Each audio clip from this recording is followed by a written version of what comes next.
కాటు పోయినట్టు వాసన వస్తుంది. అదే కాటు పోయింది క్లియర్ బయటకు వస్తుంది వాసన. ఇది కాటు పోయింది చూడు క్లియర్ బయటకు వాసన వస్తుంది. కొంచెం కొత్త బియ్యం సార్ అంటే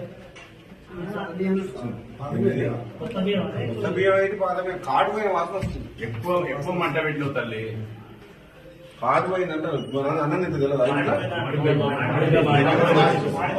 గది పెట్టి సార్ పెద్ద తీసుకోద్దని పెద్ద అది కడి తల్లి అమ్మా అది ఏమో చాలా తెలిసిపోయింది. కాటు పోయింది గంజి గంజి ఉన్నాయమ్మా.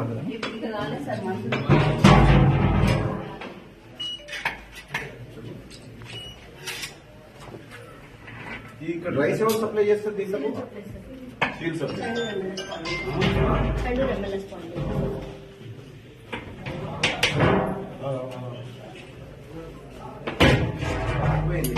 నేను ఒకటే ఉందా? ఇంకొకటి ఇప్పుడు ఆఫ్ అయింది.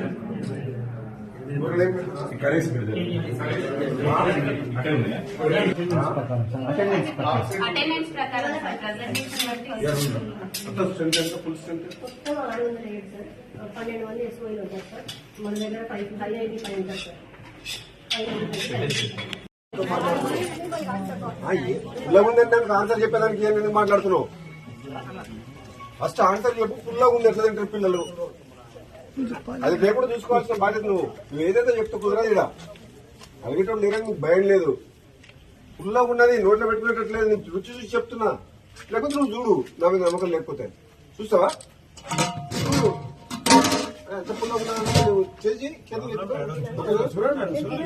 ఎవరు తింటారు తినండి.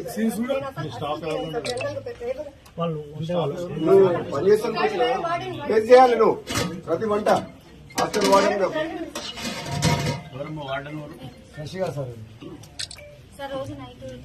మళ్ళీ మాట్లాడకండి. చెప్పిన టేస్ట్ చూడు ఫుల్గా ఉందా లేదా? ఉంది పాలే డూప్లికేట్. మీరు ఏం చేస్తారో పెరుగు గట్టిగా ఉండాలి. ఉండొద్దు పుల్లగా ఉండదు. ప్రోటీన్ పెరుగు అంటే పిల్లలకు ప్రోబయాటిక్ చాలా మంచి స్టమక్.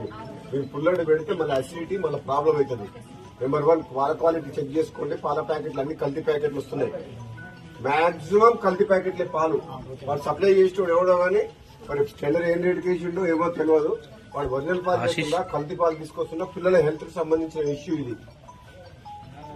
మీరు first milk packets correct check చేసుకోండి. మార్కెట్ లో పాలు కరెక్ట్ చెక్ చేపి ఏంటి మీ దాంట్లో కల్తీ పాలా కరెక్ట్ పాలా నువ్వు చెక్. హాస్టల్ వాడని అంటే ఇన్ని ప్రతి ఐటమ్ లోపల పిల్లలకు కట్టులో పోతుందంటే ప్రతి ఐటమ్ చెక్ చేసిన తర్వాతనే కూరగాయలు కానీ ఏది కానీ అన్ని ఐటమ్స్ ఆర్గానిక్ మంచిగా ఉన్నాయా చెక్ చేసుకున్న తర్వాతనే వంట చేసి పిల్లలు పెట్టాలి. రేపు పొద్దున్న అయిందనుకో వాళ్ళ హెల్త్ కు. ఇప్పుడు చూస్తుంటే హాస్టల్ ఇక్కడ మామూలు రా ఇక్కడ